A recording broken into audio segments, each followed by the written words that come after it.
अल्हम्दुलिल्लाह नहमदुहु व नुसल्ली अला रसूलिहिल करीम रब्बि इश्रह ली सदरी व यस्सिर ली अमरी वहलुल उक़दतम मिन लिसानी यफ़क़हू क़ौली। इससे पहले ग़ज़वा उहद के किस्से का ज़िक्र था, तो इन आयतों में उसी ग़ज़वा से मुताल्लिक़ एक दूसरे ग़ज़वा का ज़िक्र है जो ग़ज़वा हमराउल असद के नाम से मशहूर है। अऊज़ु बिल्लाहि मिनश शैतानिर रजीम, बिस्मिल्लाहिर रहमानिर रहीम।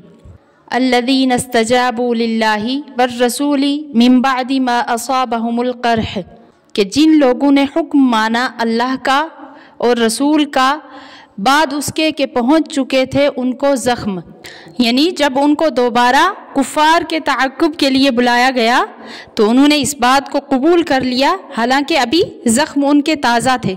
लिल्लज़ीना अहसनू मिनहुम वत्तक़ौ अज्रुन अज़ीम, जो उनमें नेक है और परहेज़गार हैं उनको सवाब है बड़ा।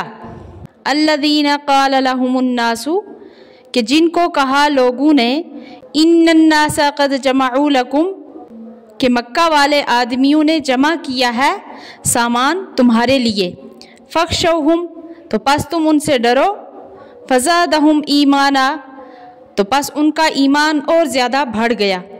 यानी अब्दुल क़ैस वालों ने जब उनसे आकर कहा कि उन लोगों ने यानी मक्का वालों ने तुम्हारे मुकाबले के लिए बड़ा सामान जमा किया है, बस तुमको उनसे डरना चाहिए, तो इस खबर ने उनके जोश ईमान को और ज़्यादा कर दिया और निहायत इस्तिक़लाल से ये कहा वक़ालू हस्बुनल्लाहु व निअमल वकील, और वो बोले काफ़ी है हमको अल्लाह और क्या खूब कारसाज है वो। वाक़या इस ग़ज़वा का ये है कि जब कुफ़ारे मक्का उहुद के मैदान से वापस हो गए तो रास्ते में जाकर इस पर अफसोस हुआ कि हम गालिब आ जाने के बावजूद खामख्वाह वापस लौट आए। हमें चाहिए था कि एक हल्ला करके सब मुसलमानों को ख़त्म कर देते, और इस ख़याल ने कुछ ऐसा असर किया कि फिर वापस मदीना की तरफ लौटने का इरादा होने लगा, मगर अल्लाह ताला ने उनके दिलों पर रौब डाल दिया और सीधे मक्का मुकरमा को हो लिए। लेकिन बाज़ मुसाफिरों से जो मदीना की तरफ जा रहे थे ये कह गए कि तुम जाकर किसी तरह मुसलमानों के दिल में हमारा रौब जमाओ कि वो फिर लौट कर आ रहे हैं। हज़रत सल्लल्लाहु अलैहि वसल्लम को बज़रिया वही ये बात मालूम हो गई, इसलिए आप सल्लल्लाहु अलैहि वसल्लम उनके ताक़ुब में हमराउल असद तक पहुँचे। तो ये हमराउल असद मदीना से 8 मील के फासला पर एक मकाम का नाम है। तफसीर कुर्तबी में है कि उहुद के दूसरे दिन रसूलुल्लाह सल्लल्लाहु अलैहि वसल्लम ने अपने मुजाहिदीन में ऐलान फरमाया कि हमें मुशरिकीन का ताक़ुब करना है, मगर इसमें सिर्फ वही लोग जा सकेंगे जो कल की जंग में हमारे साथ थे। इस ऐलान पर 200 मुजाहिदीन खड़े हो गए, और सही बुखारी में है कि रसूलुल्लाह सल्लल्लाहु अलैहि वसल्लम ने ऐलान फरमाया कि कौन है जो मुशरिकीन के ताक़ुब में जाए, तो 70 हज़रात खड़े हो गए, जिनमें ऐसे लोग भी थे जो गुज़िश्ता कल के जंग में शदीद ज़ख्मी हो चुके थे, दूसरों के सहारे चलते थे। ये हज़रात रसूलुल्लाह सल्लल्लाहु अलैहि वसल्लम के साथ मुशरिकीन के ताक़ुब में रवाना हुए। मकाम हमराउल असद पर पहुँचे तो वहाँ नुआइम बिन मसऊद मिला। उसने खबर दी कि अबू सुफियान ने अपने साथ मज़ीद लश्कर जमा करके फिर ये तय किया है कि फिर मदीना पर चढ़ाई करें। तो जो सहाबी निहायत ज़ख्मी थे उन्होंने इस खबर को सुनकर एक ज़बान होकर बोले कि हम इसको नहीं जानते, हस्बुनल्लाहु व निअमल वकील, यानी अल्लाह ताला हमारे लिए काफ़ी है और वही बेहतर मददगार है। तो इस वाक़या का बयान इन पहली 3 आयतों में फरमाया गया है। पहली आयत में इरशाद है कि ग़ज़वा उहुद में ज़ख़्म खुर्दा होने और मुशक्क़तें बर्दाश्त करने के बावजूद जब उनको दूसरे जिहाद की तरफ अल्लाह ताला और उसके रसूल सल्लल्लाहु अलैहि वसल्लम ने बुलाया तो वो उसके लिए भी तैयार हो गए। यहाँ जिन मुसलमानों की तारीफ़ बयान की जा रही है उनके 2 वस्फ़ बयान किए गए। एक तो मिन बअदि मा असाबहुमुल क़र्ह, यानी अल्लाह और उसके रसूल सल्लल्लाहु अलैहि वसल्लम के बुलाने पर तैयार होने वाले वो लोग हैं जिनको उहुद में ज़ख़्म पहुँच चुके थे और उनके 70 नामवर बहादुर शहीद हो चुके थे और उनके जिस्म भी ज़ख्मों से चूर थे, लेकिन जब उनको दूसरी दफ़ा बुलाया गया तो वो फ़ौरन जिहाद के लिए तैयार हो गए।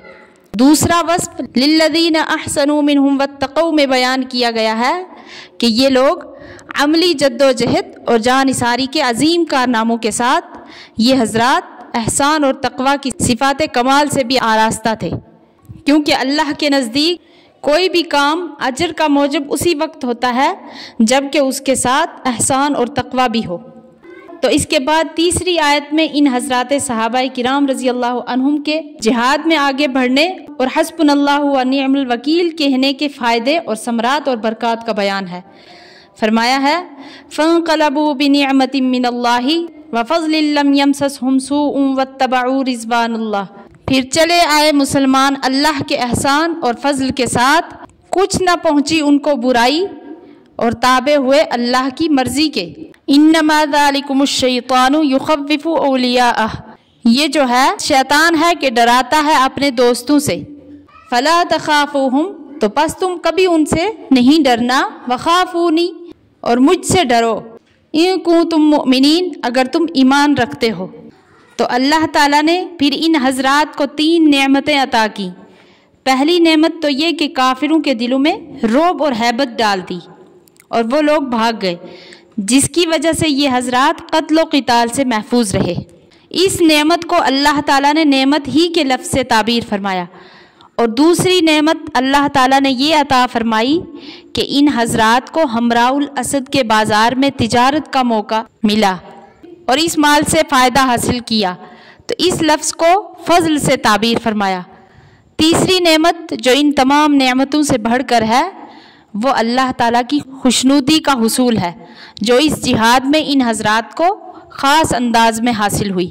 تو حسبنا اللہ و نعم الوکیل کے جو فوائد اور برکات قرآن کریم نے بیان فرمائے وہ کچھ صحابہ کرام رضی اللہ عنہم کے ساتھ مخصوص نہ تھے، بلکہ جو شخص بھی جذبہ ایمانی کے ساتھ اس کا ورد کرے وہ یہ برکات حاصل کرے گا۔ مشائخ و علماء نے حسبنا اللہ و نعم الوکیل پڑھنے کے فوائد میں لکھا ہے کہ اس آیت کو 1000 مرتبہ جذبہ ایمان اور انقیاد کے ساتھ پڑھا جائے اور دعا مانگی جائے تو اللہ تعالیٰ رد نہیں فرماتا۔ اور اسی طریقے سے اگر کسی انسان کو بہت زیادہ فکر اور مصیبت کے اندر پڑ جائے تو اس وقت حسبنا اللہ و نعم الوکیل کا پڑھنا مجرب ہے۔ تو اس کے بعد چوتھی آیت میں یہ ارشاد فرمایا ہے کہ مسلمانوں کو مرعوب کرنے کے لیے مشرکین کے دوبارہ لوٹنے کی خبر دینے والا اصل میں شیطان ہے، جو تم کو اپنے اولیاء یعنی ہم مذہب کفار سے ڈرانا چاہتا ہے۔ پھر اس کے بعد ارشاد فرمایا کہ مسلمانوں کو ایسی خبروں سے ہرگز ڈرنا نہیں چاہیے، البتہ مجھ سے ڈرتے رہنا ضروری ہے، یعنی میری اطاعت کے خلاف کوئی قدم اٹھانے سے ہر مومن کو ڈرنا ضروری ہے۔ اللہ تعالیٰ کی مدد ساتھ ہو تو کوئی نقصان نہیں پہنچا سکتا۔ اللہ تعالیٰ صحیح سمجھنے کی توفیق عطا فرمائے، آمین۔